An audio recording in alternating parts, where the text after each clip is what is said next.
सर्वे दाना उभे विटेवारी करकटावरी ठेवणीला तुलसी हार कासे पितांबर आवडी निरंतर येतीला सुंदर ते दाना उभे विटेवारी करकटावरी ठेवणीला तुलसी हार कासे पितांबर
अलंकापुरी पुण्यभूमी पवित्र तेथे नागतो ज्ञानराजा सुपात्र तया ठविता महापुण्य राशी नमस्कार माझा श्री सद्गुरु ज्ञानेश्वरासी रामकृष्ण हरी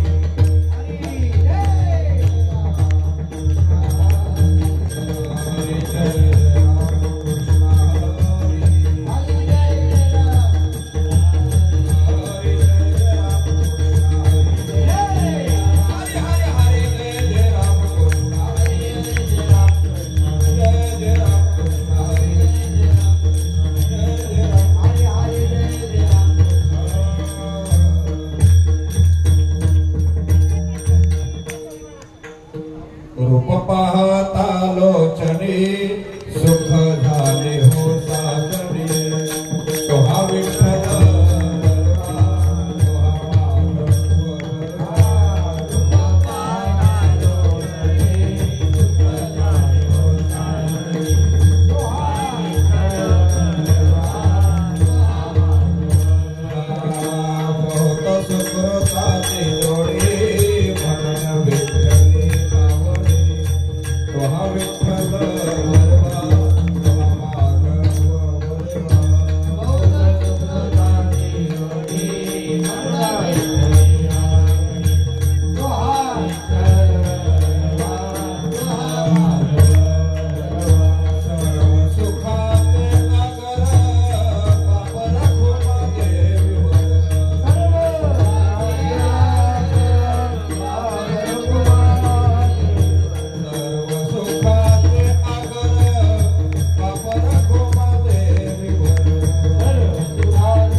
जगे जाणवेले मात जगे जाणवेले मात जगे जाणवेले मात जगे जाणवेले जगे जाणवेले मात देव बैसल सिंहासनी देव बैसले देव बैसल सिंहासनी देव बैसले आल्यायाच का पुरे धनी आल्यायाच का पुरे धनी आल्यायाच का पुरे धनी आल्यायाच का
उभारिला हात जगी जनविले पात देव वैसले सिंहासनी आल्या याच का पुरे धनी एकाच्या कैवारे उगवे बहुताचे कोडे देव बैसले सिंहासनी आल्या याच का पुरे धनी दोन्ही ठाई तुका नाही पडो देत चुका देव वैसले सिंहासनी आल्या याच का पुरे धनी समचरण सर्व सम सांद्र नीलाभुराभम जगन निहत पाणी मंडनम मंडनानाम तरुण तुलसी माला कंदनम कंदनेत्रम सदय धवलहासम विठ्ठलम चिंतयामि नमो विठ्ठला राजया पांडुरंगा नमो रुक्मिणी माऊली ज्ञान गंगा नमो पुंडलिका नमो चंद्रभागा नमस्कार माझा रुक्मिणी पांडुरंगा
चराचरी मी कला दुसरे काहीच नाही बोलत वचने अति भाविका एका जनार्दने तुमचा दास त्याची आस पुरवावी प्रथम नमन करो गणनाथा उमाशंकराचे सुता चरणावरी ठेवून माथा साष्टांगी आता दंडवत दुसरी बंधू शारदा जी चतुर्नाची आत्मजा वाक्सिद्धी पाविजे सहजा तिच्या चरणावजा दंडवत आता नमो देव ब्राह्मण ज्यांचे पुण्य पावन प्रसन्न होते श्रोतेजन तया नमन माज दंडवत आता नमो साधू सज्जन नित्य हृदय हरीचे ध्यान विठ्ठल नाम उच्चारिती जन तया नमन माज दंडवत आता नमो रंग भूमिका कीर्तने उभे होती लोका ताल मृदंग श्रोते देखा तया नमन माज दंडवत ऐसे नमन करुणी सकला हरी कथा बोले बुबड्या बोला अज्ञान म्हणून आपल्या बाला चालवी सकला नामा म्हणे विठ्ठला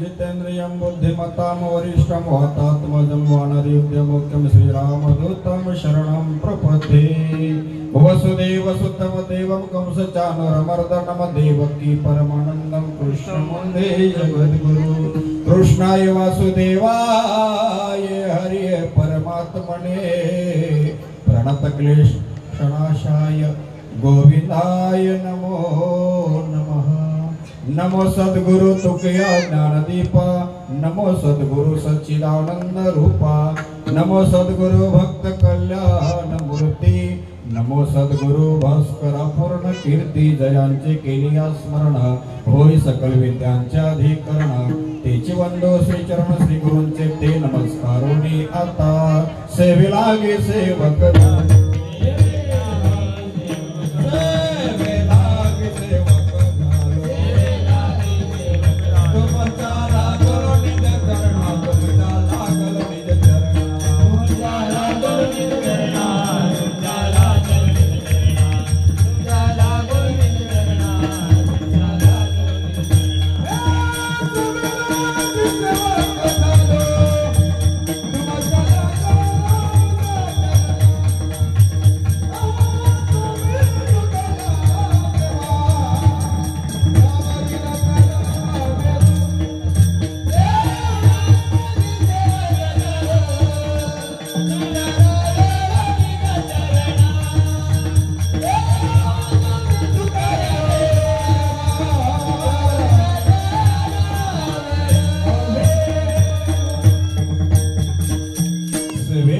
सेवक झालो तुमच्या लागलो निज चरणा आहो स्वामी तुकिया देवा यावरी न करावा अवहेर उभारिला हात जगी जाणविली बात देव बैसले शिवासनी आल्या याच कापुरी धनी प्रस्तुत प्राप्त प्रसंगी कीर्तन रूपी सेवेकरिता निवडलेला अभंग संत श्रेष्ठ शिरोमणी देऊचे श्रीमान श्रीमंत वैराग्याचे मुकुटमणी जगद्गुरु तुकोबार यांचा आहे। या अभंगाद्वारे जगद्गुरु तुकोबाराय वर हात करून सर्व जगाला सांगतात उभारीला हात जगी जाणविली मात देव बैसले सिंहासन।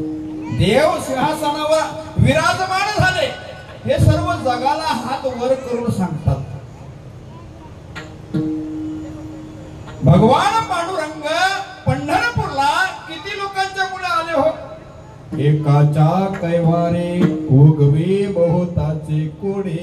एकाच्या करिता आले परंतु सर्वांचा त्याच्यामध्ये फायदा झालेला आहे। आणि तुकोबार म्हणतात दोही ठाई तुका म्हणजे त्या देवाच्या जवळ सुद्धा ते सांगतात आणि आपल्यालाही देखील सांगतात। दोन्ही ठिकाणी आहेत पण ते सुका पडू देत नाही। दोही ठाई तुका नाही पडो देत सुका देव बैसले सिंहासनी आल्या याच कापुरी धनी। जो कोणताही याचक त्या समोर जाऊ द्या त्याला जे पाहिजे तो पांडुरंग तुम्हाला देणारच आहे। विठ्ठला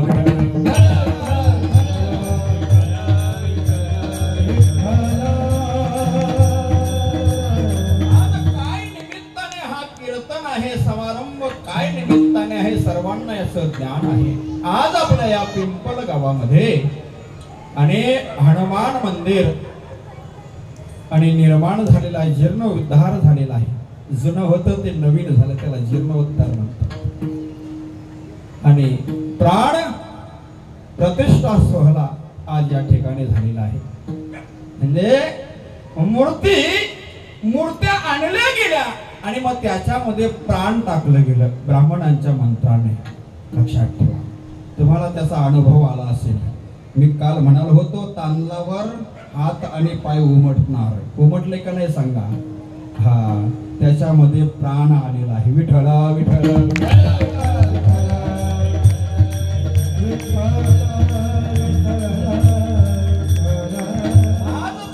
सहकार्याने आमचे इथे दत्ता सेठ आहेत, दत्ता सेठ भोईर आहेत, अनेक मंडळी इथे आहेत, सतीश भाऊ आहेत नाही का, सुजित भाऊ आहेत, आमचे गुरुनाथ दादा आहेत, अनेक मंडळींचा सहकार्य आहे।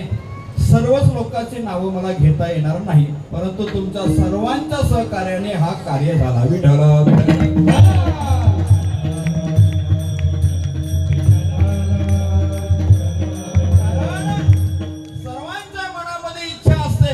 इच्छा प्रकट करणारे बोटावर मोजणारे लोक असतात। काही आपल्या गावातले इंजिनियर आहेत, डॉक्टर आहेत, बरोबर की नाही? या सर्व मुलांच्या म्हणजे शिक्षण घेतलेल्या मुलांनी हा मोठा कार्य हातात घेतला। लक्षात ठेवा आणि हा कार्य जो केलेला आहे पिढ्यानपिढ्या तुमची मुलं नातरुंड पत्रुंड तुमचं नाव काढतील। विठ्ठला विठ्ठला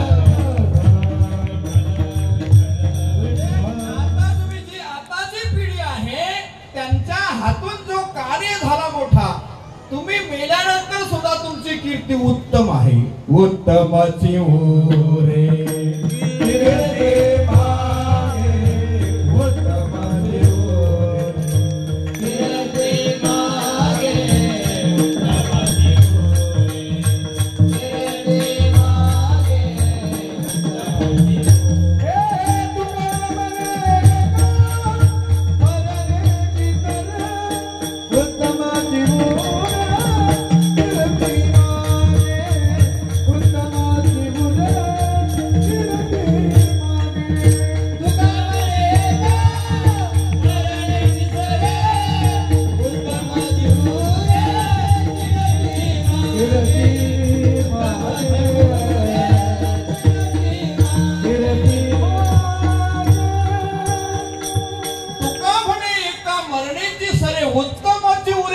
मागे कीर्त्या अनेकांच्या राहतात, मारामारा करतात त्यांच्याही कीर्त्या राहतात, बेवडा पेतात त्यांच्याही कीर्त्या राहतात, पण शब्द आहे उत्तम।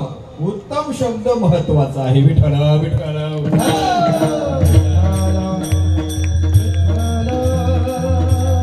उत्तमाची उरे कीर्ती मागे. ही उत्तम कीर्ती तुम्ही सर्वांनी करून ठेवलेली आहे.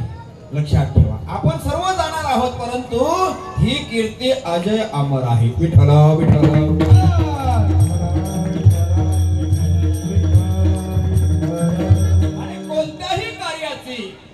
जर माहिती लोकांना द्यायची असेल, प्रचार प्रसार जर आपल्याला करायचा झाला तर आता कशाने होतो? मोबाईलने. बरोबर आहे. व्हॉट्सअपवर ग्रुपवर टाकलं का प्रचार होतो, काही स्टेटस ठेवतात नाही का, त्याच्याने माहिती होते. मग पूर्वी मोबाईल नव्हते, मग प्रचार कसा करत होतो? एखादा माणूस एखाद्या गावामध्ये जायचा, ऐका हो गावाल्यांनो, आमच्या गावामध्ये कार्यक्रम आहे, तुम्ही सर्वांनी यायचं, सांगायला जायचं. एखादा राजाचा शिपाई जाऊन आणि सांगत असायचा. मग या काळामध्ये तसा नियम नाही का हो? स्वतः सांगायला जाणं. कोणताही चांगला कार्य जर असेल तर तिथे सांगायला जात असायचं. मग या काळामध्ये आपल्या ज्ञानोबरांच्या तुकोबरांच्या दिंडीमध्ये आपण सर्व मंडळी जातो आहोत. सर्वच जात नाही, परंतु जाणारी आहेत. आणि लाखोंच्या संख्येमध्ये माऊलींच्या तुकोबरांच्या दिंडीमध्ये लोक असतात. आणि एकदा की दिंडी आपल्या जागेवर पोहोचली, पोहोचल्यानंतर कोणाची वस्तू जर हरवली असेल, कोणाचा मोबाईल पडला असेल, लक्ष देऊन ऐका. पहिल्या चरणावर चिंतन चालू आहे. जास्त वेळ घेणार नाही, 8:15 वाजून फक्त. कोणाची वस्तू जर हरवली असेल, लाखोंच्या संख्येमध्ये जर पब्लिक असेल, लोक असतील, वारकरी असतील, तर शोध लागत नाही. परंतु माऊलीच्या दिंडीमध्ये जाऊन पहा, कोणती वस्तू, कोणाचा रुमाल जरी पडला तरी तो सापडतो. आम्ही वाऱ्या करणार आहोत, आम्हाला सर्व काही त्याचं ज्ञान आहे.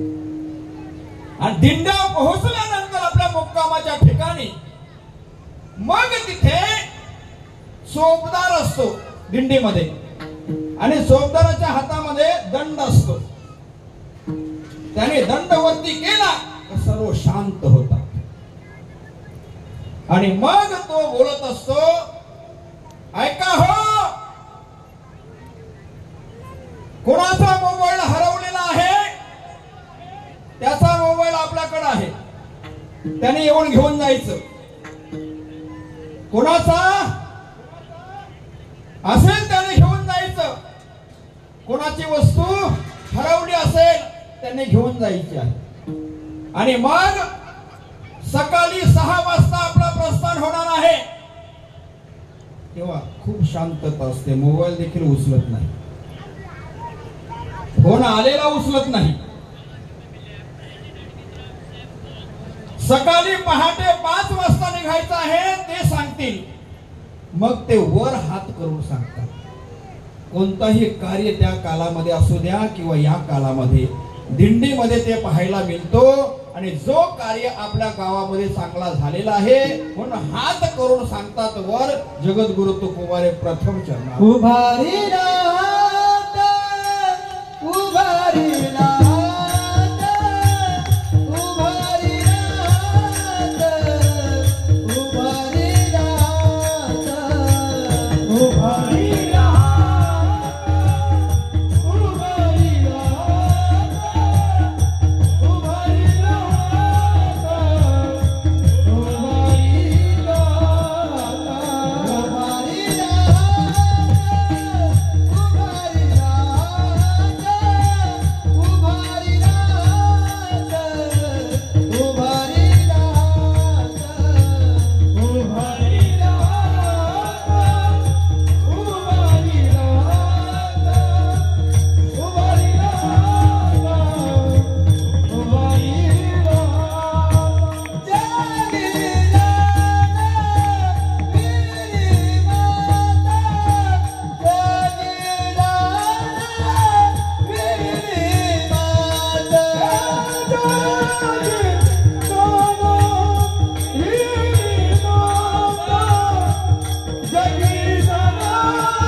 जगद्गुरु तुकोबारे सांगतात, उभारीला हात जगी जाणविली मात. गर्दीमध्ये लोक असला आपण जर हरवलो तर बाबा कुठे आहेस तू, तो म्हणतो इथेच आहे ना, मी दिसतो का नाही, नाही, मग हात वर करतो, उभारीला हात, तो सर्वांना दिसतो. मग जगी जाणविली मात, या जगामध्ये ही मात झाली का आपल्या या गावामध्ये सुंदर मंदिर बांधलं गेलं. हे सर्व परिसरामध्ये माहीत झालं, जगी जाणविली मात, सर्वांना माहीत झालं. मूर्ती स्थापना आपल्या गावामध्ये झाली, सर्वांना माहीत झालं. कशाच्या द्वारे? हा लाईव्ह आहे, सर्व घर बसल्या पाहतात म्हणून याच्या द्वारे. विठ्ठल विठ्ठल.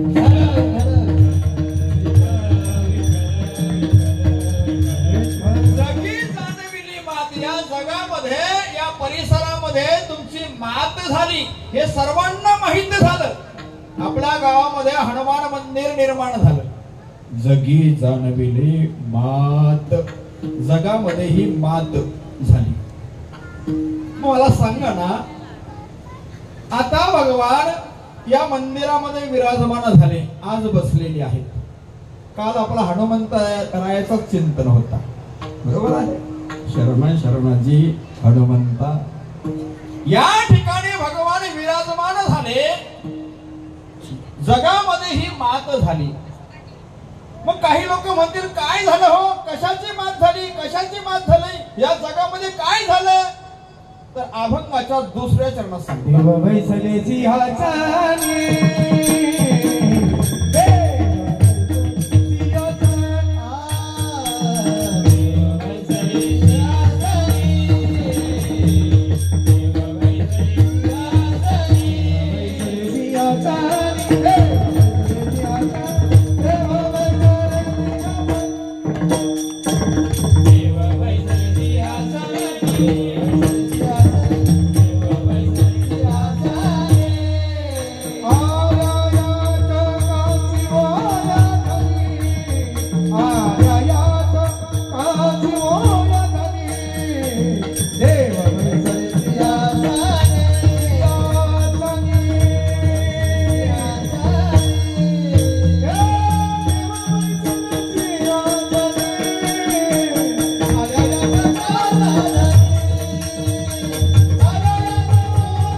सिंहासनावर विराजमान झाले. मग आपल्याच गावातला माणूस तिथे दर्शनाला जाईल का, दुसऱ्या गावचा जाणार नाही का? त्याला तो आशीर्वाद देणार नाही का? जो आपल्या मनामध्ये इच्छा घेऊन आला तो ती इच्छा पूर्ण करणारा देव आहे. पण आपण याचक बनून गेला पाहिजे. हा, पूर्वी आपल्या मंदिराला लहान दरवाजे असायचे, लक्ष देऊन ऐका. पूर्वी आपल्या पूर्वजांनी मंदिरं बांधली होती, त्याला लहान दरवाजे, चौकट लहान लावायचे. काय कारण होता हो? त्याचा कारण काय तर पहा, मंदिरामध्ये देवाच्या जाताना आपण तिथे वाकलं पाहिजे, ताठ मानेने जाता कामा नाही. याच्याकरिता लहान चौकट असायची, वाकून जायचं. आता आपण मोठी चौकट असं ताटून जातो.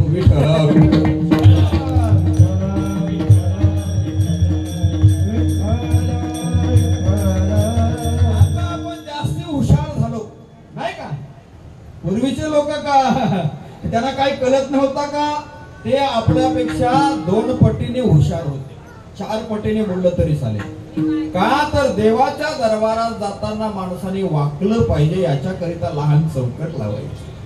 म्हणून भगवंताच्या समोर जाताना माणसाने वाकलंच पाहिजे, नम्रता असायला पाहिजे. नम्र झाला बुद्धा,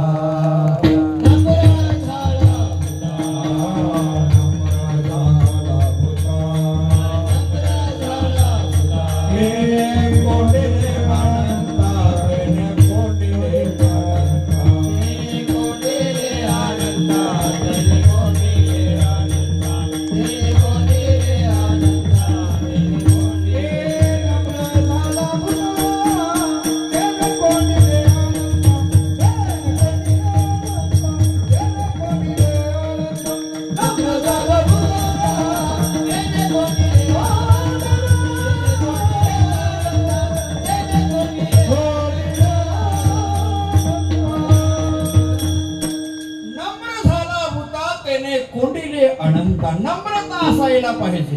हा, नम्रता आपल्यामध्ये येत नाही, नाही का? जरासा ज्ञान झाला का तो एक दुसऱ्याचं दर्शन घेत नाही, नाही का? तो म्हणतो माझ्याच पाया पडा, असं नाही. लक्षात ठेवा, नम्रता असायला पाहिजे. नम्र झाला भूता तेने कोंडिले अनंता. आपण भगवंताच्या दरबारामध्ये जाताना याचक म्हणून जातो की नाही? काहीतरी मागायलाच जातो ना, देवा माझ्या परिवाराला सुखी ठेव, असं सांगतो ना आपण देवाला. हा, म्हणजे आपण याचक आहोत. तुम्ही म्हणाला महाराज आपण याचक, हो आपण याचक आहोत, मागतो त्याच्याकडं. मग तुम्ही म्हणाला महाराज आपणच मागतो का? नाही, देव सुद्धा एकदा याचक बनून गेलेला आहे. कोणाच्या दाराशी? बलिराजाच्या दाराशी देव याचक बनून गेला. एकनाथ महाराजांनी एकनाथ भागवतामध्ये त्याचं वर्णन केलेलं आहे. विठला विठला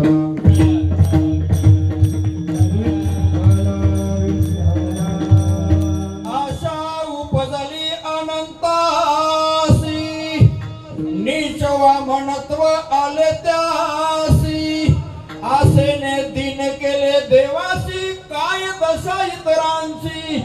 एकनाथ भागवतामध्ये आहे. याचक बनून गेले. मला सांगा ते कशा करिता गेले? 3 पावलं जमीन मागण्याकरिता गेले. 3 पावलं जमीन पाहिजे होती. देवांनी सांगितलं आताचा जर यज्ञ त्याचा सफल झाला तर तो कायमचा राज्यावर बसेल. कुठे? स्वर्गाची त्याला गादी पाहिजे होती आणि ती कायमची पाहिजे होती, इंद्राची गादी. पण देवाला त्यांची चिंता असते. तुझी चिंता त्याशी सर्व आहे, देवाला चिंता आहे. भगवंत याचक म्हणून गेले, बटुक अवतार घेऊन गेले. लहान वामन असा अवतार. बलिराजाच्या दाराशी गेले आणि बलीला म्हणू लागले, बली मला 3 पावलं जमीन द्या. बलिराजा त्यांना हसायला लागला. तो म्हणतो एवढा मोठा मी राजा आणि तू 3 पावलं जमीन मागतो. 3 एकर जमीन माग, राजा आहे मी. 3 गुंठे माग. अरे पण तू 3 पावलं जमीन मागते शंकर दादा. 3 पावलं जमीन. बलिराजा त्याला हसायला लागला. वामन भगवान म्हणतात अरे मला 3च पावलाची जमीन पाहिजे. कशा करिता? आपल्याला झोपण्याकरिता किती लागते हो? आपला देह किती मोठा आहे? एक हिंदी मध्ये एक संत म्हणतो, ओट हाथ का मानव देह अल्लाह ने तुझे दिया, खाया पिया सुख से सोया, लाख जमाना खोया. विठला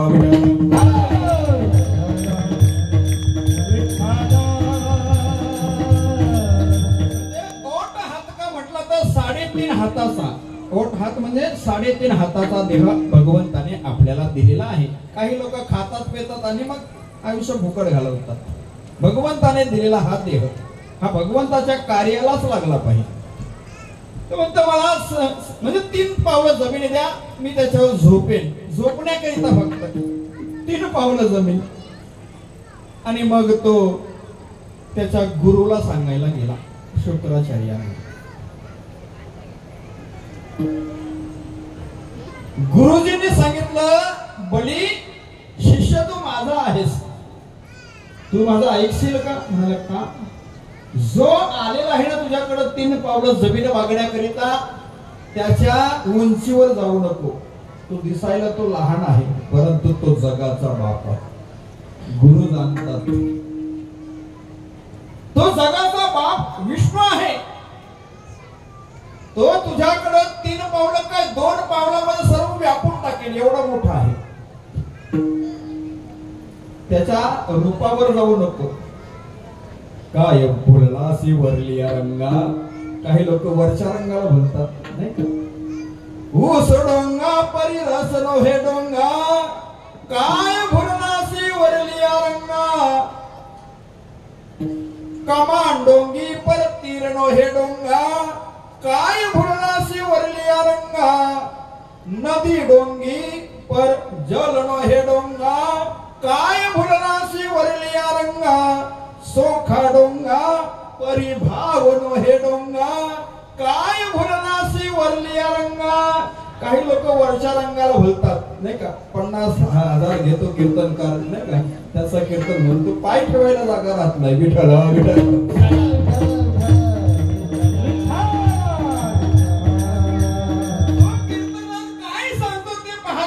वरच्या रंगाला लोक भुलतात. शुक्राचार्यांनी सांगितलं, पडी जो याचक म्हणून आलेला आहे ना तो विष्णू आहे. तू त्याला 3 पावलं जमिनी देऊ नको, नाही म्हण त्याला जाऊन. आणि मग तो मध्यंतर राहिला बळीराजा. काय करावं आता, गुरु सांगतो द्यायची नाही, विष्णू आहे त्यांनी सांगितलं. मग आपण आईचा विचार घेतला पाहिजे. आपला बाप नाही, आपला बाप मेलेला आहे. त्याचा बाप विरोचंद हा कधीच मेला होता. बळीचा बाप विरोचंद नाही म्हणून तो आईला विचारण्याकरिता गेला. बाप नाही म्हटलं तर आपल्या आईला विचारायला पाहिजे काय करायचं आपण. आणि तो आईला विचारायला गेला, आई आपल्या दाराशी जो याचक आलेला आहे, आपले गुरुजी सांगतात तो कोण आहे, विष्णू आहे. आणि त्याला तुम्ही 3 पावलं जमीन देऊ नका असे म्हणतात गुरुजी. काय करू आई सांग ना तो. तेव्हा त्या आईच्या मुखातून निघालेले उद्गार आहेत. त्या आईला आनंद झाला, खूप आनंद झाला. आई काय म्हणते आपल्या मुखातून ते पहा. भली हुई सती न गई विरोचन के साथ, ऐसा पुत्र पैदा हुआ जो प्रभु पसारे हाथ. आई काय म्हणते, बरं झालं मी सती नाही गेली माझ्या पतिदेवांच्या जोडीला. भली हुई सती ना गई. पूर्वीचा नियम असायचा मावल्यांनो, आता बरं आहे. पूर्वी आपला पतिदेव मेला तर पत्नीने जिवंत त्याच्यामध्ये उडी घ्यायची त्या चितेमध्ये. बरं झालं ते मोडलं नाही का. विठ्ठल विठ्ठल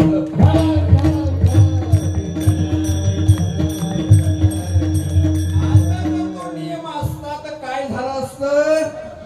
हा बरं झालं. ती काय म्हणते, भली होई सती न गई, म्हणजे बरं झालं सती गेली नाही. सती जाण्याचा पूर्वीचा नियम असायचा, जिवंतपणे उडी घ्यायची, त्याच्या जोडीला जायचं. बरं झालं सती नाही गेली, मी विरोचंदाच्या जोडीला. ऐसा पुत्र पैदा हुआ जो प्रभु पसारे हाथ. काय पुत्र माझ्या पोटी जन्माला आला, दानसूर त्याला म्हणतात बळीराजा. हा आपल्या पोटी तसा मुलगा जन्माला यायला पाहिजे. कसा पुत्र असायला पाहिजे, एक तर भक्त, नाहीतर शूर, नाहीतर दानसूर, 3 पैकी 1. जननी जने सो भक्त जने, या दाता या शूर, नहीं तो जननी वांझ भली, क्या खोएगा नूर. काय म्हणतात, एक तर भक्त, नाहीतर दाता, नाहीतर शूर. आणि जर अशी जर मुलं जन्माला आली नाही तर हे लाजवणारी जन्माला येतात. देशाला लाजवणारे 3 आहेत आणि देशाला सजवणारे 3 आहेत. 3 सजावत देश को, सती संत और शूर. 3 लजावत देश को, कपटी कायर और क्रूर. विठ्ठल विठ्ठल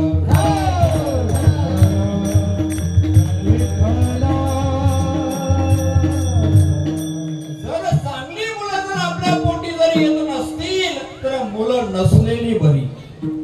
लक्षात ठेवा, मुलं नसलेली बरी. आपल्या जर आई वडिलांची जर इज्जत जर ठेवत नसतील मुलं तर काय वांज असलेलं बरं ना. एक सुखोबारांचा अभंग आहे तो सांगतो. तो सुखोबारा काय म्हणतात ते पहा.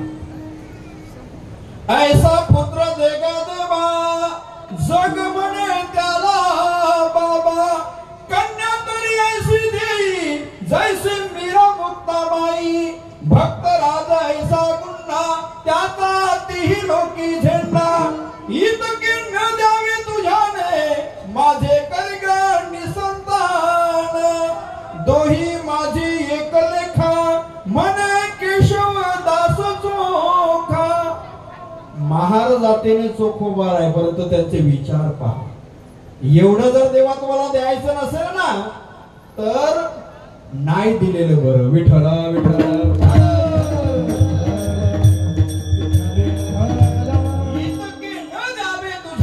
माझे करेगा निसंतान. निसंतान ठेव मला. द्यायचं असेल तर मीरा मुक्ताबाई सारखी मुलगी असायला पाहिजे. या जगामध्ये त्याचा तिन्ही लोकांमध्ये झेंडा लागावा असा मुलगा असायचा. पुत्र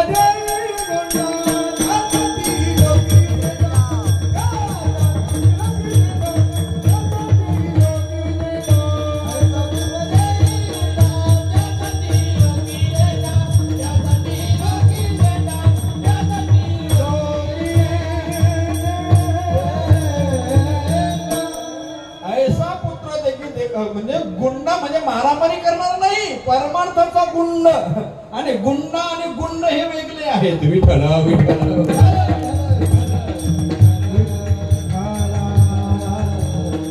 म्हणजे तिन्ही लोक म्हणजे झेंडा कोणाचा लागला हो?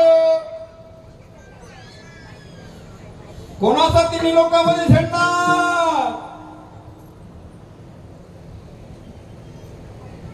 उभारीला ध्वज तिन्ही लोकांवरी. उभारीला ध्वज तिन्ही लोकांवरी. सीतारा घर कीर्तिदार.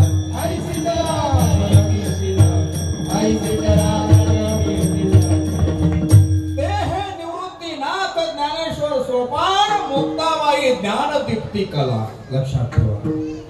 तिन्ही लोकांमध्ये झेंडा यांचा लागला. आईला खूप आनंद झाला, खूप आनंद झाला. सांगितलं बली तू आपल्या गुरुचं ऐकू नको. तो याचं कशा रूपाने आले देव आहे सांगतो ना, मग तू नाही म्हणू नको.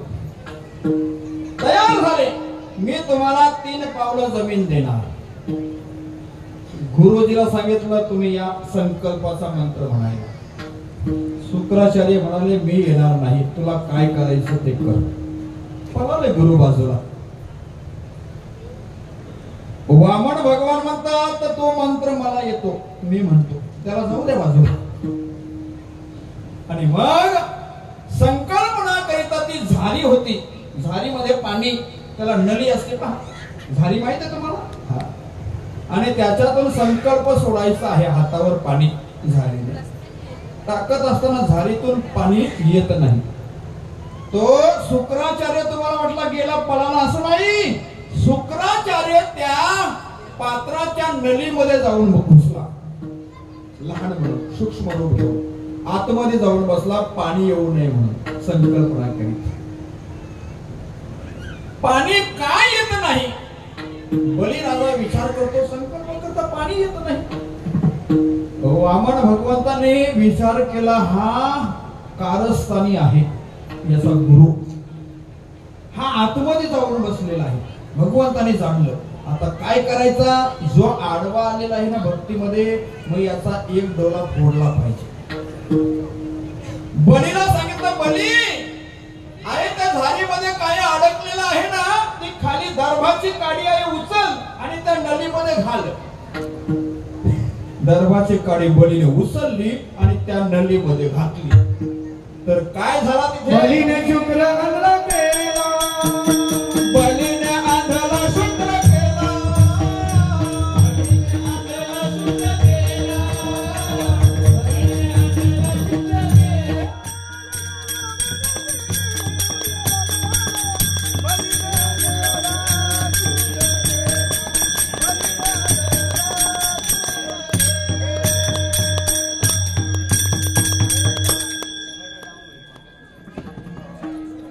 आपल्याला पण आंधळा केला.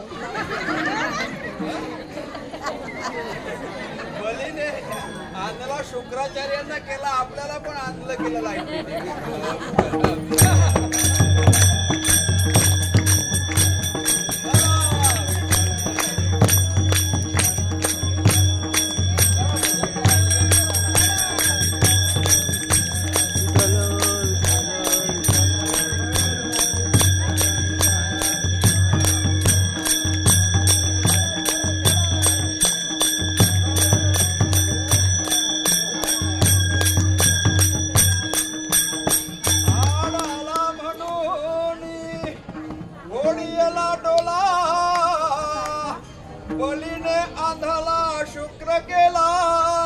येतो ना, टेन्शन घेऊ नका. तो आडवा आला म्हणून काय केला, दर्भाची काडी त्या नलीमध्ये टाकली आणि त्याच्या डोल्यामध्ये ती गेली. त्याचा डोला फुटला गेला. शुक्राचार्य एक डोल्याचा आहे. त्याचा डोला फोडला गेला. कोणी? त्याच्या शिष्याने, बलीने आंधळा शुक्र केला. कशामुळे केला? त्याच्या भक्तीमध्ये तो आड आला. आता जर तुमची सासूबाई म्हणाली नको जाऊ, सुभाष महाराजांचा कीर्तन कालच झाला, आज कशाला पुन्हा जाते? आता महाराज तेच सांगतील नाही का? मग तुम्ही घ्याल दाबण ना, फोडाल डोला. महाराजांनी सांगितलं आड आला म्हणून फोडीला डोला. अर्थाचा अनर्थ करू नका, नाही तर डोला फोडा तुम्ही येतात नाही का? आम्ही कीर्तनामध्ये चांगलं सांगतो नाही का? संगीताताई बरोबर आहे ना? चांगलं सांगतो, चांगलं घेऊन जा, चांगलं घेऊन जा कीर्तनातून. लोक म्हणते चमडी खूप आहेत ते चांगल्या नव्या. महाराजांनी सांगितलं चांगलं घेऊन जायला. आपली जुनी ठेवायचे, नवीन घेऊन जायचे. अर्थाचा अनर्थ घेऊन करू नका. लोकांच्या नवीन चपला घालून आपला कधीच भला होणार नाही.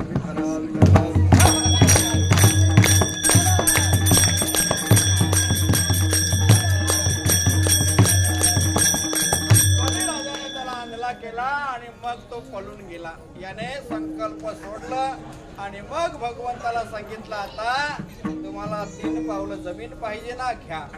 भगवंताने आपला रूप बदलला. विराट रूप झाली भगवंत, खूप मोठे. भगवंता एवढा या जगामध्ये कोणी मोठा नाही. तो जगाचा बाप आहे. त्याला बांधण्याची ताकद नाही, परंतु ती प्रेमाची दोरी असेल तरच बांधला जातो. यशोदे मातेने त्याला बांधण्याचा प्रयत्न केला, उखलाला, परंतु ते बांधले जात नाही. भगवंत उचलीला कमलापती पायाचे बंधन गलती, त्रैलोक्यात जोडणं माय त्याचे बंधन करील काय? जो त्रैलोक्यामध्ये मावत नाही त्याला बंधन काय करतील? विठ्ठल विठ्ठल.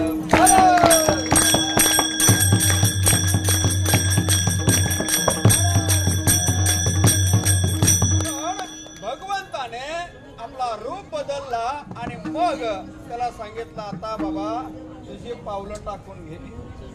भगवंताने पाऊल टाकला बाबा, सर्व व्यापून टाकलं. 2 पावलामध्ये सर्व व्यापून टाकलं. एवढा मोठा भगवंत. आणि मग आता 3 पावलं सांगितलेली आहे. आता करायचं काय? आता 3 पावलं म्हटलं तर आता 3रा पाऊल कुठे ठेवायचा? बलीने सांगितलं माझ्या डोक्यावर ठेवा. 3 पावलं तुम्हाला मिळेल.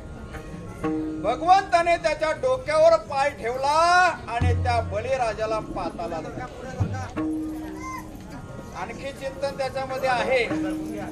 तुम्हाला जर ऐकायचं असेल, पूतना कोण होती? पूतना आधीच्या जन्मातली कोण होती? पूतना ही बळीराजाची मुलगी होती. तिचं नाव रत्नप्रभा.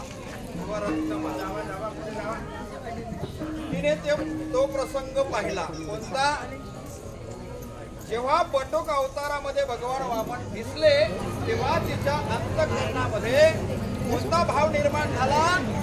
तर बटुक अवतार पाहिला बरोबर. लक्ष देऊन ऐका तुम्ही. आता कीर्तनाचा वेळ संपेल, तुम्हाला फक्त अर्धा तास आहे आणि मार्मिक सांगतो आहे, गोष्टी सांगत नाही. त्या वामन अवतारामध्ये भगवंताला पाहिल्यानंतर त्या रत्नमालेला, रत्नप्रभेला असा वात्सल्य भाव निर्माण झाला. वात्सल्य भाव कशाला म्हणतात? आपल्याला पाना म्हणतं, पाना. आणि तो वात्सल्य भाव तिच्या अंतःकरणात निर्माण झाला. असं वाटतं की याला सन्मान करावा.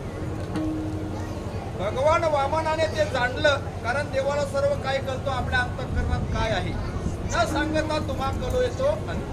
देवाला सांगण्याची गरज नाही. भगवंताने जाणलं आणि मग तिला म्हणाले हा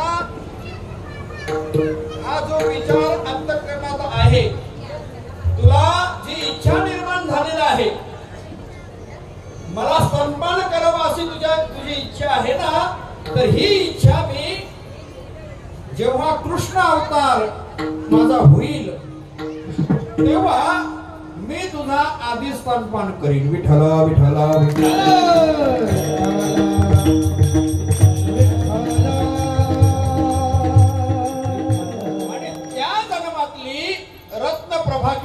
रत्नमाला ती कृष्ण अवतार जेव्हा भगवंताचा होतो तेव्हा ती पुतना होते. भगवंत सर्व इच्छा पूर्ण करतो माणसाची. लक्षात ठेवा, कोणी कोणत्याही इच्छेने जाऊ द्या त्याच्याकडे. आणि मग जेव्हा बलीला पातालामध्ये भगवंताने घातलं तेव्हा तिला राग तिच्या अंतःकरणामध्ये निर्माण झाला. डोळे लाल केले त्या मुलीने. माझ्या वडिलांना पातालामध्ये घातलं. तिच्या अंतःकरणामध्ये वात्सल्य भाव होता तो निघून गेला आणि मग तिच्या अंतःकरणात क्रोध निर्माण झाला. क्रोध एवढा निर्माण झाला असं वाटतं की याला विष पाजून मारावं. ती इच्छा भगवंताने पूर्ण केली. विठळा विठळा.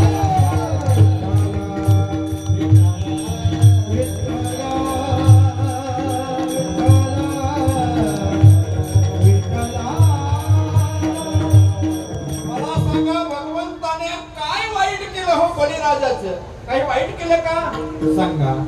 बलिराजाला स्वर्गाचं राज्य पाहिजे होतं. बलिराजाला स्वर्ग पाहिजे होतं, परंतु त्याला काय दिलं? पातालातलं राज्य. आणि तो बलिराजा अजय अमर झाला.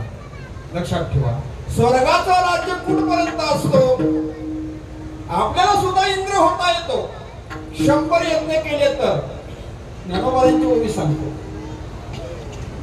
म्हणती संसारी जन्मी जे यज्ञाधिक कर्म कीजे मग स्वर्ग सुख भोगी जे मनोहर. 100 यज्ञ केल्यानंतर त्याला स्वर्गाचा अधिपती होता येतो. मनोहर असा रूप त्याला प्राप्त होतो, परंतु तो कायमचा मिळत नाही.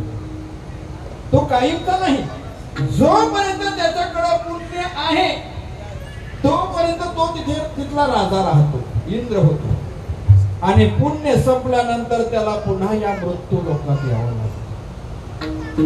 मग तया पुण्याची पावटी सरे सवेची इंद्रपणाची उटी उतरे येऊ लागती माघारी मृत्यू लोका. काय म्हणतात ज्ञानोबा? पुण्य संपल्यानंतर मग तया पुण्याची पावटी सरे सवेची इंद्रपणाची उटी. इंद्रपणाची उटी जी चढवली जाते ती उतरली जाते. मग येऊ लागती माघारी मृत्यू लोक. त्याला पुन्हा या माणसामध्ये या योनीमध्ये यावा लागतो, पुन्हा त्याला मरावं लागतो. म्हणून बलिराजाचं भगवंताने काही वाईट केलं नाही. त्याला कायमचा राज्य देऊन टाकला. तो 100 यज्ञ केल्यानंतर तो मिळत असतो, तो कायमचा मिळत नाही. म्हणून बलिराजाचं देवाने चांगला केलेला आहे. जो याचक जर आला भगवंताच्या समोर, भगवंत त्याला काही ना काही देत असतो. आता भगवान विराजमान झाले माझे पांडुरंग गणपती बाप्पा हनुमंत नाही. आता तुम्ही कोणतीही मागणी करा, भगवंत त्याला दिल्याशिवाय राहणार नाही. कोणताही याचक काही मागण्या करीता जा. तुम्ही जर दूध मागायला गेला तर दूधच नाही.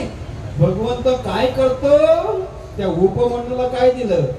क्षीराचा सागर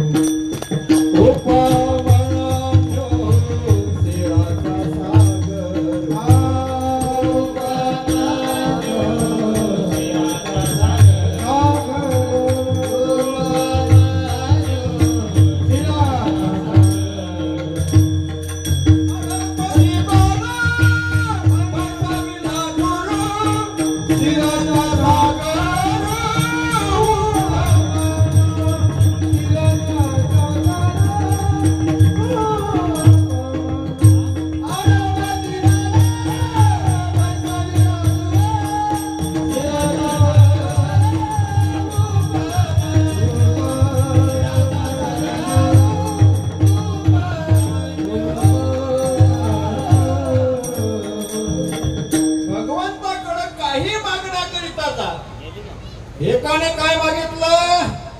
त्याला बापाच्या मांडीवरून हाकललं सावत्र आईने. एका राजाला 2 मुलं होती, 2 बायका होत्या. एकीचं नाव सुनीती आणि दुसरीचं नाव रुची. रुची आणि नीती. हा, काय आवडतो आपल्याला? रुची आवडते का नीती आवडते? आपल्याला आवडायला पाहिजे सूट नीती. विठ्ठला विठ्ठला.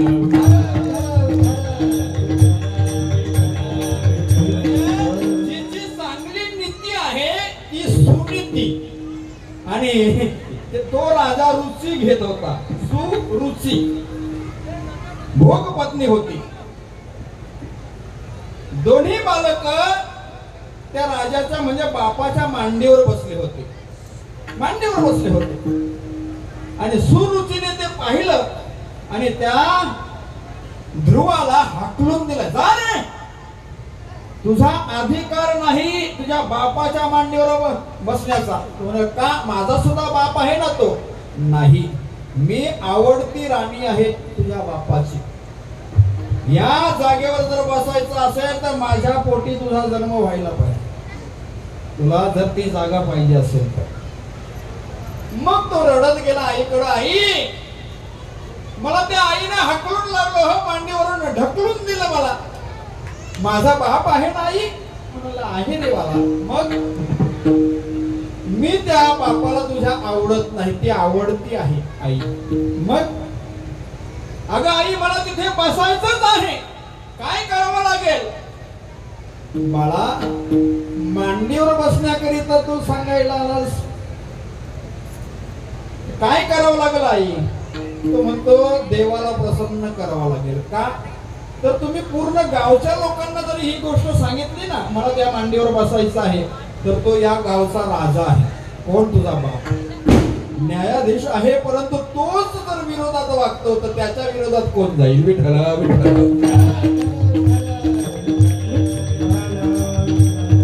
आपल्याला काय मागायचं आहे, चुकीच जर त्याची होत असेल, नाही का? आता काहींना वाटत असेल जो बदलापूरला अपराध करणारा कोण आहे? लहान लेकीवर, लहान बालकावर अपराध करणारा लाईव्ह आहे, बघू त्या सर्वांना. तो एवढा नराधम आहे, त्याने लहान लेकीवर, म्हणजे एकदम लहान हो, नुकतंच जन्म झालेले मुली,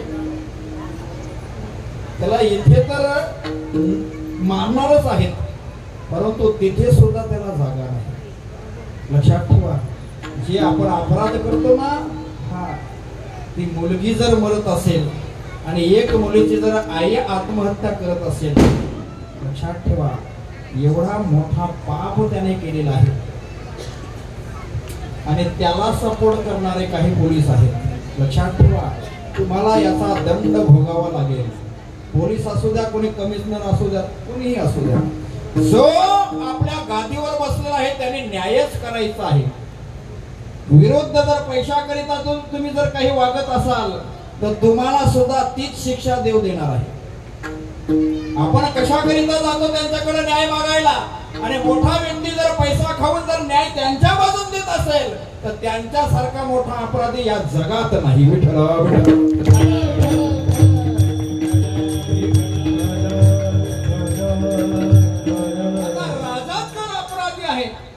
राजाच जर अपराधी आहे तर न्याय मागायचा कुठून? तर त्याला सांगितलं आईने, बाळा आता न्यायाधीश खोटा आहे, आपल्याला काही न्याय मिळणार नाही बाळा. मग जायचं कुठे? यांच्या वरचा कोणी नाही का? तर म्हणतो फक्त एकच देव आहे. आईने सांगितलं देव आहे. तर लहान अंतःकरण, आई देव कुठे राहतो ग? बाळा तसा देव भेटत नाही. देव आहे परंतु भेटणार नाही. आता याच्यामध्ये पावर आहे, पावर आहे म्हणून याच्यात आवाज जातो, बरोबर आहे ना? परंतु पावर दिसत नाही. दिसते की याच्यात? हा, तुम्ही म्हणाल आहे का? तोडून पाहिली तर दिसेल का? नाही.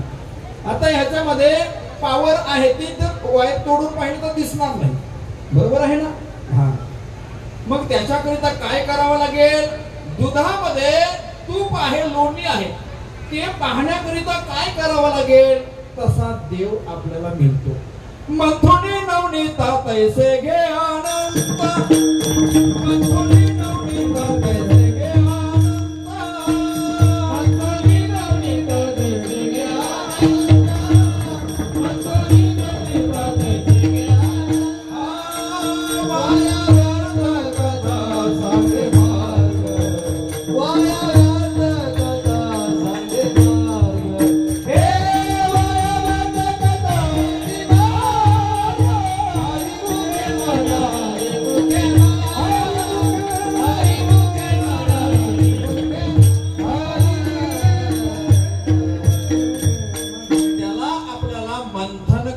लागेल. मंथन केल्याशिवाय नवनीत मिळत नाही, तसे देवाचे चिंतन केल्याशिवाय देव मिळत नाही बाळा. आपल्याला बलामध्ये आपल्या घरी वायर आहे, बोर्ड लावलेला आहे, बलच जर लावला नाही आणि त्याच्यातली ती तार असते ना, टंगस्टंगची असते ती आतमध्ये तुटली का तो बल्ब पेटत नाही. आहे परंतु त्याच्यामध्ये लाईट दिसत नाही. भगवंत आहे परंतु तो दिसत नाही.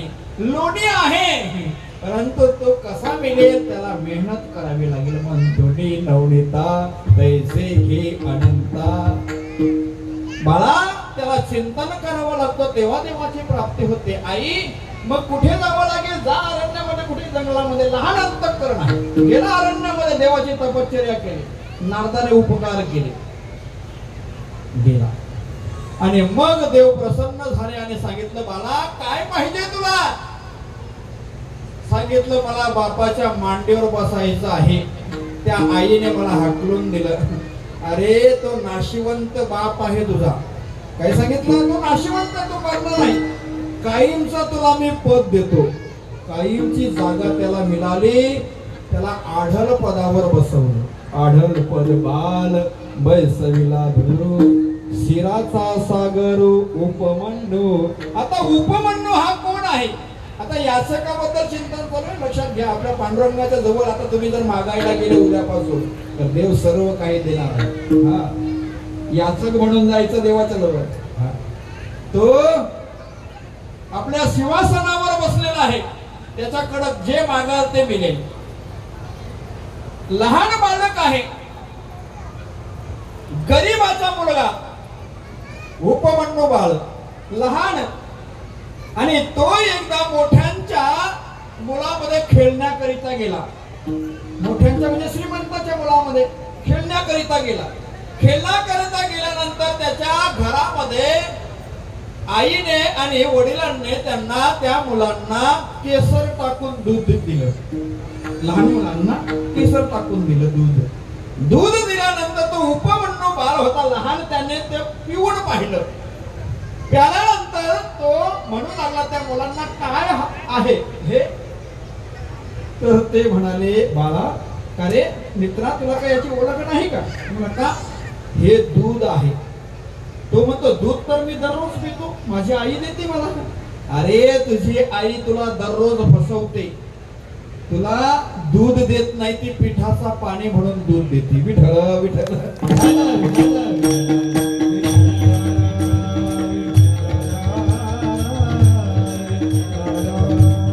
त्याला हसायला लागली ती श्रीमंताची मुलं, हसायला लागली. ते म्हणतात तुला दुधाची ओळख नाही, तुला खरा दूध तू पित नाही, तू दूध पिठाचा पाणी म्हणून पितो दररोज. मग तसाच निघाला आईकडे, घरी गेला. घरी गेल्यानंतर आईने नेहमीप्रमाणे ग्लासभर पाणी घेतला, त्याच्यामध्ये 2 चमचे पीठ टाकले आणि दिलं त्याच्या हातामध्ये. घे बाळा दूध. तेवढ्यामध्ये तो बाळ म्हणतो आई तू दररोज मला फसवतेस ग आई, मला आज खऱ्या दुधाची ओळख झालेली आहे. काय म्हणतो? मला आज खऱ्या दुधाची ओळख झाली आई. मी आज हा पिठाचा पाणी पिणार नाही. मग ती आई सुद्धा उसना आणून देणारी नव्हती शेजाराकडून. ती आई म्हणाली बाळा तुला जर दूध पाहिजे असेल तर माझ्याकडे मिळणार नाही, मी गरीब आई आहे तुझी. गाय घेण्याकरिता पैसा नाही, दूध आणण्याकरिता पैसा नाही. मग आई मला दूध पाहिजे, कोण देईल का आई? तर त्यालाही लहान असताना सांगितलं जा अरण्यामध्ये जंगलामध्ये, त्या देवाकडे सर्व काही मिळतो. कुठे असतो देव? अरण्यामध्ये तपश्चर्या करावी लागेल, त्याचं चिंतन करावं लागेल. लहान अंतःकर नारदाने त्याच्यावर उपकार केले, मंत्र दिला आणि मग त्याने जप केल्यानंतर लहान बालक असताना त्याच्या समोर देव प्रगट झाले आणि सांगितलं उपमन्यू बाला तुला काय पाहिजे? तर त्याने काय मागितलं? सांगितलं मला दूध पाहिजे देवा, दूध. तर भगवंताने काय केलं असेल तर वाटी भरून त्याला दूध दिला नाही तर शिराचा सागरच देऊन म्हणून त्या देवाकडे जाताना काही मागायचं झालं तो देव देणार आहे. सिंहासनावर ते बसलेले आहेत. ज्ञानोबाई त्याचं वर्णन करतात. त्या उपमंडला शिराचा सागर देऊन टाकला. मागा दूध म्हणतल्यासाठी शिराप्तीची करुणी वाटी उपमन्नू पुढे दुर्झटी ठेविली जैसी. काय म्हणतात ज्ञानोबाई? मागा दूध म्हणतल्यासाठी अवघी शिराप्तीची करुणी वाटी उपमन्नू पुढे दुर्झटी ठेविली जैसी. विठ्ठल विठ्ठल.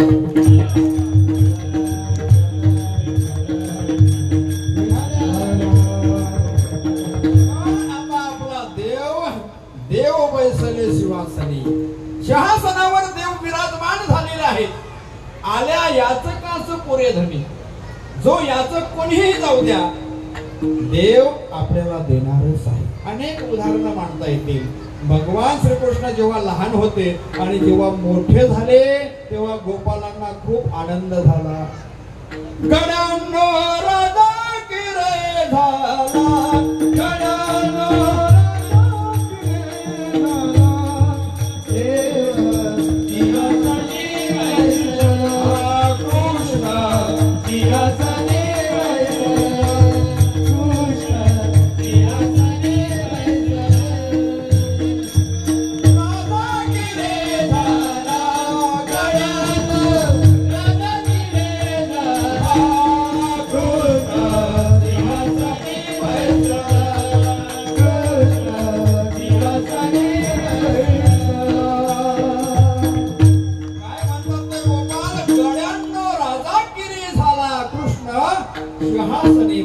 सिंहासनावर कृष्ण बसलेला आहे. आता जे तुम्हाला पाहिजे ते देणार आहे. सिंहासनावर देव विराजमान झाले आपले. आता आपल्या गाववाल्यांना जे पाहिजे ते मिळणार आहे. मग तो कितीही गरीब असू द्या. या मंदिराकरिता देणगी त्याने 101 रुपये जरी दिली असेल आपल्या कामार कष्टाची तरी सुद्धा तो देव त्याला तेवढाच काही देणार आहे. जो श्रीमंताला देतो तो गरीबाला देतो. त्याच्याकडे पंक्ती भेद नाही. लक्षात ठेवा. तो गरीब असू द्या कितीही गरीब असू द्या. सुदामजी किती गरीब होते. त्या भगवंताला भेटण्याकरिता जाण्याकरिता त्याची पत्नी सुशीला ती सांगत होती का हो तुमचा लहानपणाचा मित्र राजा झालेला आहे द्वारकेचा राजा आणि तुम्ही जा ना त्यांना भेटायला. तेव्हा तो कट्टर भक्त होता. मित्र होता लहानपणाचा परंतु काही मागायचं नाही देवाकडे. माझ्या तुकोबरांच्या पिढ्यान पिढ्या परमार्थ करत होत्या परंतु काही मागत नाही. काही मागणे हे आम्हा अनुचित वडिलांची रीत झाली. वडिलांची रीत होती काही मागायचं नाही. सुदामजीला सांगते पत्नी तर तुम्ही जा ना त्यांना भेटायला. मागायला बोलले नाही. आपली दरिद्री पाहिल्यानंतर तो देणार आहे. त्याला कल्प सर्व काही त्याला सांगायची गरज नाही. तुम्ही फक्त भेटायला जा. तो म्हणतो मी जाणार नाही. तुझ्या मनामध्ये काहीतरी वेगळंच दिसते. तेवढ्यामध्ये ती म्हणू लागली का हो तुम्हाला एक दोहा सांगू का. दोहा म्हणजे काय दोहा. देवाचा नाव घेतल्यानंतर देवाला किती आनंद होतो सांगू तुम्हाला. सांग ना. नाम लेत चौगुणी गय द्वार सोगुणी भेटत हजार गुणी प्रीती प्रभू मानी है. काय दोहा सांगते. नाम लेत चौगुणी गय द्वार सोगुणी भेटत हजार गुणी प्रीती प्रभू मानी है. त्याच्या लक्षात आलं देवाचं नाव घेतलं तर 4 पट देवाला आनंद होतो. नाम लेत चौगुणी गये द्वार सोगुणी त्याच्या गावाला गेला तर 100 पट देवाला आनंद होतो. पंढरपूरला गेल्यानंतर नाही का. आणि जर का दर्शनाला गेलो भेटायला तर देवाला 1000 पट आनंद होतो. भेटत हजार गुणी प्रीती प्रभू मानी. त्याच्या लक्षात आले ही सांगते ही गोष्ट खरी आहे. गोष्ट पटली आणि मग निघाला. जाताना त्याने सांगितलं अगं एखाद्या आजारी पेशंटला भेटायला जायचं असेल तर त्याला काहीतरी घेऊन जायचं असतं. राजाला घेऊन जायचं असेल तर काहीतरी घेऊन जायचं असतं असं शास्त्र आहे. मग काहीतरी घेऊन जायला पाहिजे ना, राजा झाला तर काय जाऊ. मग तिने सांगितलं त्यांना आपण पोहे घेऊन जाऊ, नाही का, पोहे दिले. परंतु तिने काय केलं असेल, एका घरचे नाही तांदूळ ते, मग 4 घरचे, आणि 4 घरचे तांदूळ एकत्र केले का आपल्याला ओळखला जातो, नाही का. ते एकच झिनीचे नाही, तोरण्याचे नाही, मग सर्व 4 जातीचे आहेत. भगवंताला कळेल ही युक्ती कोणाची, त्याच्या पत्नीची. विठ्ठला विठ्ठला.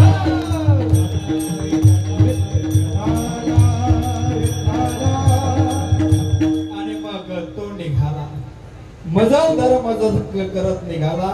आणि मग आता डायरेक्ट सांगतो, भेटायलाच गेला, नाही का. तेवढा वेळ नाही आपल्याकडे, आता 8:15 वाजले. गेला, भेटायला गेला. देवाकरिता 1 पाऊल टाकलं तर देव किती टाकतो रे आपल्याकरिता, किती टाकतो. तू धावे 1 पग, तो मैं धावू 60, तू करे काठ, तो मैं लोहे की लाट.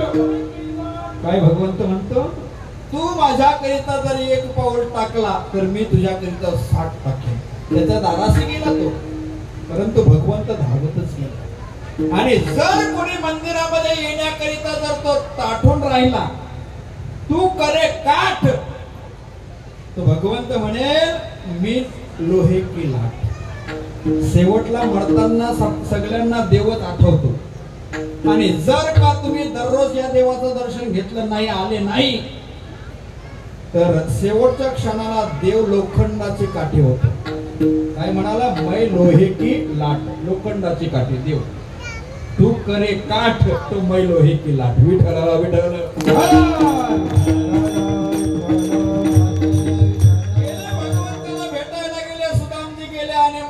मिठी मांडली, त्याला सर्व काही झाले, हकीकत बोलणं झालं. मग वहिनीने मला काय दिलं, खाण्याकरिता काय दिलं की नाही, भेट वस्तू. मग तेव्हा तो लपवत होता, याला राजाला काय द्यायचं. आणि मग त्याने सोडले गेले. त्याच्यातून काय काढले, 4 घरचे तांदूळ होते, पोहे होते. आणि मग ते भगवंताने घेतले त्याच्या हातातून काढून. आणि मग भगवंताने असे घेतले आणि खाऊन टाकले. खाल्ल्यानंतर पुन्हा त्याच्यातून घेणार, तेवढ्यामध्ये त्यांच्या पत्नीने हात पकडला. कोणाचा, देवाचा हात पकडला. हात पकडल्यानंतर म्हणू लागली, थांबा आता बंद झाला, एवढं खाल्लं ना. कशाकरिता हात पकडला हे कारण सांगतो. आता 1 मूठभर पोहे त्यांनी खाल्ले, त्याचा परिणाम काय झाला असेल हो. त्या सुदामजीला पूर्ण गाव सोन्याचा देऊन टाकला. सुदाम ब्राह्मण दुःखी दरिद्री पिढीला मुष्टी पोहे घेऊन त्याचा भेटीला गेला. शुद्ध भाव देखून गाव सोन्याचा गाव देऊन टाकला. मूठभर पोहे घेतले. का तर भगवंत आधी काहीतरी घेतो, घेसी तेव्हा देशी ऐसा असी उदार. विठ्ठला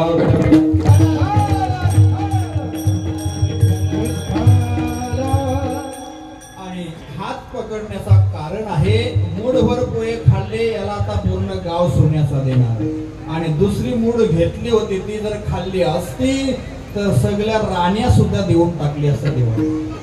लक्षात ठेवा, म्हणून तिने हात पकडला. भगवंत भक्तीमध्ये वेडा होतो. तिने हात पकडला, देवा बस झाला, आता मूठभर खाल्ले ना, बस झाला. पूर्ण गाव सोन्याचा देऊन टाकला त्या भगवंताने. म्हणून तो राजा झालेला आहे, सिंहासनावर बसलेला आहे.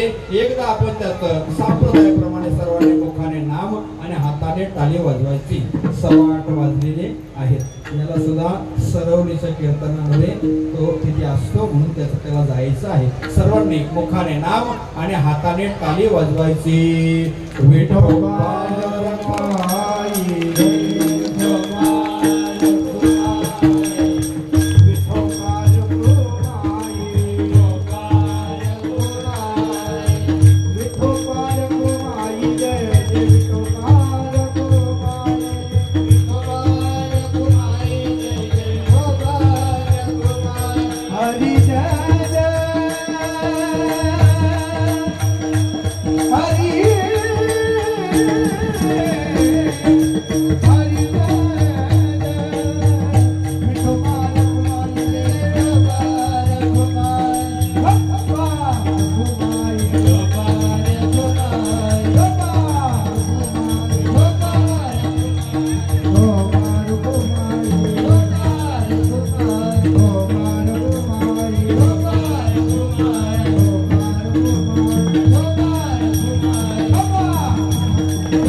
तिसऱ्या चरणातून जगद्गुरु तुकोबा म्हणतात,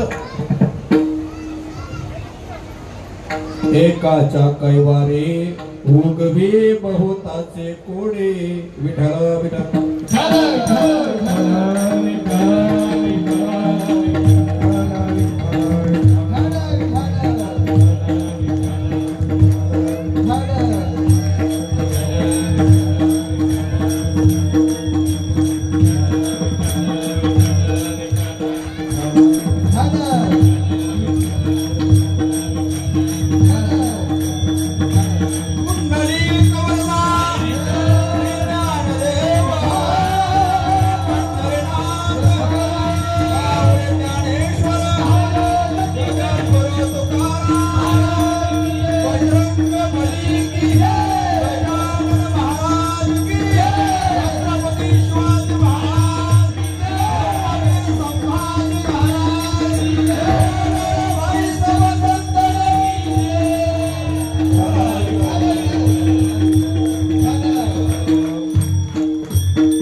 कैवारे उगवे बहुतांचे कोडे. म्हणजे एक पुंडलिक रायाने भक्ती आई वडिलांची केली, एकाच्या मुला तो पंढरपूरला आला आणि सर्वांना त्याचा लाभ झाला. एकाच्या कैवाडे उगवे बहुतांचे कोडे. आता पिंपलगाववाल्यांनी इथे मूर्त्या बसवल्या, पांडुरंगाच्या बसवल्या, गणपती बाप्पाची बसवली. तुम्ही फक्त एका गावाकरिता बसवल्या का? एका गावाने बसवल्या, परंतु कोणत्याही गावची लोक आली तरी त्यांचा इथे फायदा होणार आहे. म्हणून एकाच्या कैवाडे भोगवे बहुताचे कोडे. मग तुकोबाराय अभंगाच्या शेवटच्या चरणात म्हणतात, इथे कोणत्याच चुका होत नाही, दोन्ही ठिकाणी सारखाच आहे. तुका दोही नाही तुका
शेवटच्या चरणातून जगद्गुरु तुकोबा म्हणतात, दोन्ही ठाई तुका नाही पडो देत चुका. दोन्ही ठिकाणी कसे तुकोबाराय बोलतात ते पहा. तुकोबाराय एका ठिकाणी त्या पांडुरंगाला जागी करतात. उठा पांडुरंगा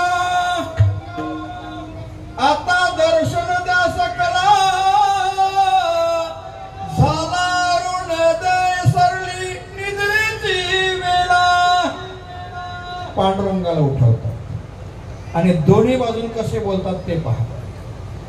इकडे येऊन वारकऱ्यांना जागे करतात,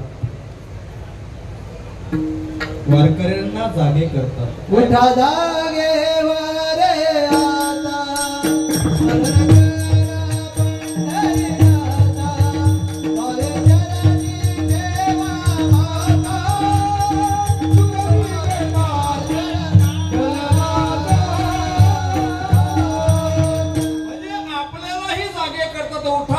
वारे आता आता स्मरण करा पंढरी नाथा, भावे चरणी ठेवा माथा, चुकवा व्यथा जन्माच्या। इकडे पांडुरंगाला जागे करतात, इकडे आपल्याला जागे करतात। म्हणे दोन्ही ठिकाणी तुकोबाराय बोलतात, दोही ठाई तुका नाही पडो देत सुका। ज्ञानेश्वर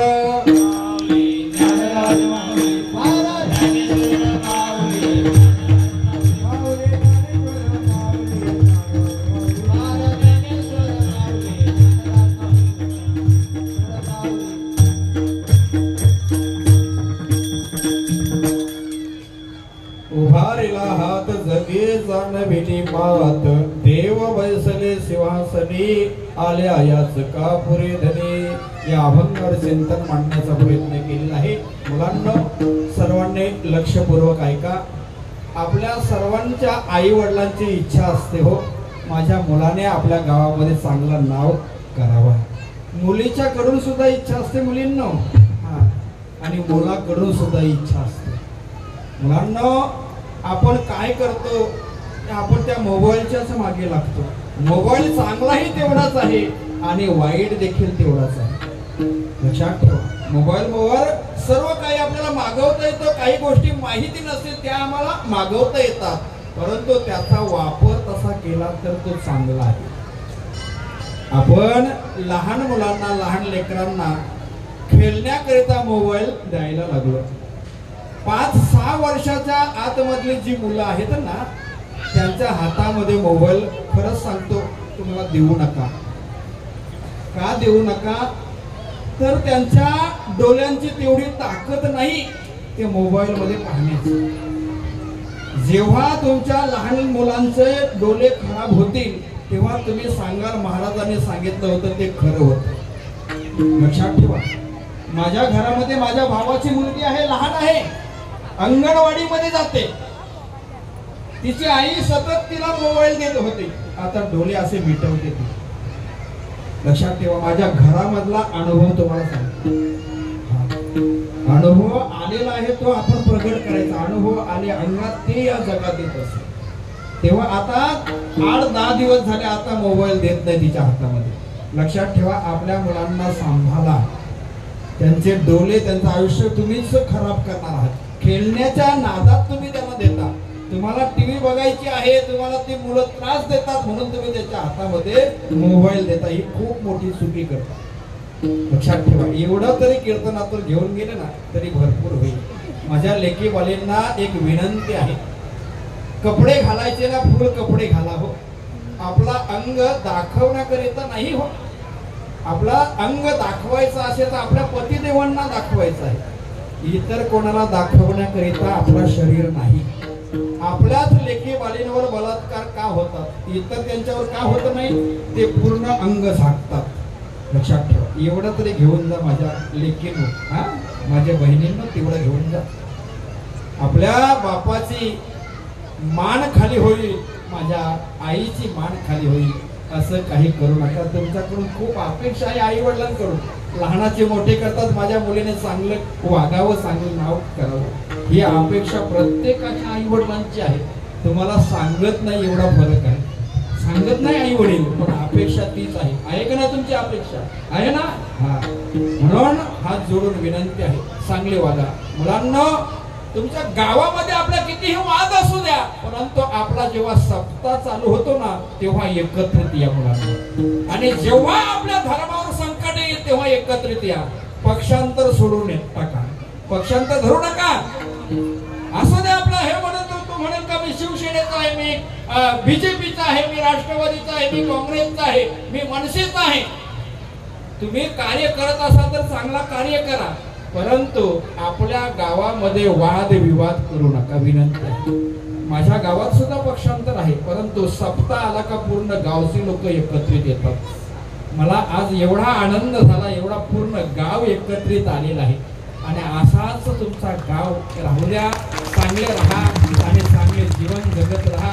आपण किती दिवसाचे आहोत हे आपल्याला माहीत नाही. चांगली जिंदगी जगायची, कोणाच्या वाईट वागू नका. मुलांना धर्माचं रक्षण करायचं असेल तर गायीचं रक्षण करा. मुलांना धर्म जर वाचवायचा असेल तर गायीचं रक्षण करा. गायी वाचतील तर आपण हिंदू वाचू, गायी संपल्या का आपण हिंदू संपू. हिंदूंना संपायला वेळ लागणार नाही का, तर त्यांचं कसं चाललेलं आहे ना, आपलं कसं हम दो और हमारे दो, त्यांचं आहे हम दो और हमारे 15 हमारे 20. नाही का, झोपायला जागा नाही तरी सुद्धा मुलंच काढतात. त्यांची शिकवणी वेगळी आहे. कधीतरी ऐका तुम्ही, नमाजीला जेव्हा जातात ना ती लोक, त्यांची शिकवण आहे या काफिरांच्याकडून काही घ्यायचं नाही, हिंदूच्याकडून काही घ्यायचं नाही. अहो हॉटेल टाकलं हिंदूंनी, त्या भिवंडीच्या बाजूला, सावित्र्याच्या बाजूला पहा, भिनारच्या बाजूला हिंदूंची हॉटेल बंद पडली आणि त्यांची रात्रभर चालतात हॉटेल. त्यांची शिकवण आहे. आपण काय घेतो, धर्माचं जर रक्षण करायचं असेल, ज्याच्या नाही टिला त्याची खरेदी टाळा.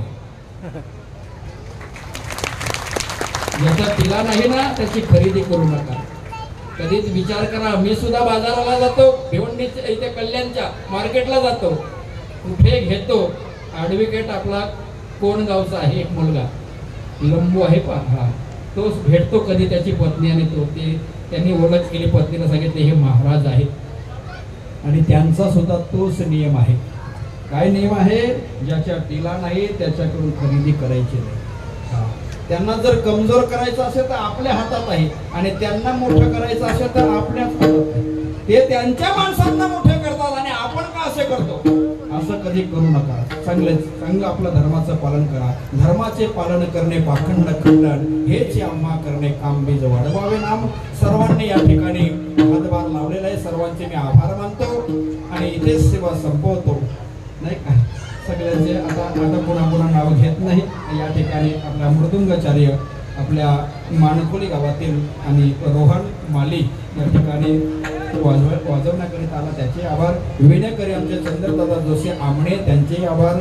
आमचे गुरुनाथ दादा शेळके इथे उपस्थित राहिले, म्हणजे कालपासून ते उपस्थित आहेत, त्यांचे आभार. माईक सिस्टीम खूप सुंदर दिली. रेकॉर्डिंग केलं का, कीर्तन केलं असेल तर मला देऊन टाका.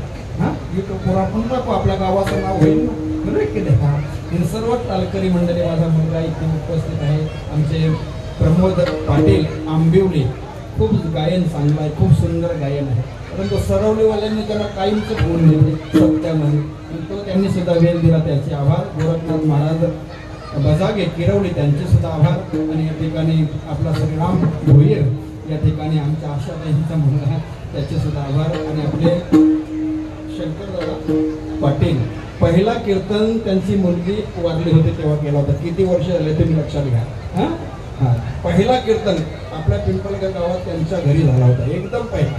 आता खूप कीर्तन झाली, म्हणून या ठिकाणी त्यांचे देखील आभार मानतो. आणि या ठिकाणी कॅमेरामॅन जे आहेत त्यांनी शूटिंग केले, त्यांचे सुद्धा आभार. खाली बसून ज्यांनी कीर्तन श्रवण केलं त्यांचे देखील आभार. खुर्चीमध्ये बसून कीर्तन श्रवण केलं त्यांचे सुद्धा आभार. घरी बसून जे राहिले त्यांचे देखील आभार. बेवडा बेऊड पडले त्यांचे सुद्धा आभार. नाही तर ते येतात ना मध्ये त्रास द्यायला येतात. एकदा तर आला ना एका मला वाटतं गोव्या गावामध्येच आला होता. तो म्हणतो महाराज हे 500 घ्या, नाही म्हणतो माझं नाव घ्या कीर्तनात. बोल खरे बाबा का 500 घ्या, माझं नाव घ्या. म्हणून घेतो नाव तुझं. काय नाव म्हणतो, शंकर नाव माझा. घेतलं नाव. हा शंकर दादाने 500 रुपये मला दिले, त्यांचे आभार. पुन्हा गर्दीतून आला 10 मिनिटाने, पुन्हा गर्दीतून असं आला, सांगतो महाराज पुन्हा माझं नाव घ्या कीर्तनात. बाबा जाना, मला पॉकेट मिळणार आहे कीर्तनाचा. उतरल्यानंतर घरवालीला मारशील, माझे 1000 होते गेले कुठे, नाही का. म्हणून त्यांचे सुद्धा आभार मानावे लागतात. मी या ठिकाणी सर्व ग्रामस्थांचे मी आभार मानतो आणि इथेच सेवेला पूर्ण विराम देतो. माझ्या वाणीतून काही कमी अधिक झाला असेल तर माझ्या बुद्धीचा दोष आहे, आणि जे काही चांगलं निघालं असेल माझे गुरुवर्य रामदास बाबा शिलार वाशरकर यांचा प्रसाद आपल्या सर्व मांडण्याचा प्रयत्न केलेला आहे. किंबहुना तुमचे केले धर्मकीर्तन सिद्धीने येत माझे उरले ते पायिक, पण पायाच्या प्रसादे काही बोलले विनोदे मग क्षमा करणं सत्य नव्यांगामध्ये योग्य नया उपदेश तुमच्या बडबड शेष तुमच्या कृपेचे पोचले जन्म जन्मी तुका म्हणे कैलास झाला ना बरोबर बस कैलासाचा खूप प्रेम माझ्यावर आहे किती वेळा त्याचा घरी जे भोजन केलं असेल मला सांगता येत नाही परंतु त्याच्या जीवनात सुद्धा दुःख आहे त्यांची मुलगी गेली बरोबर लक्षात ठेवा परंतु ते भोग आहेत ते प्रारब्धाचे आहेत तिथे सुद्धा मी कीर्तन केलेलं आहे झालेले शेवटे पांडुरंगाच्या चरणी अर्पण तिथे सेवेला पूर्ण विराम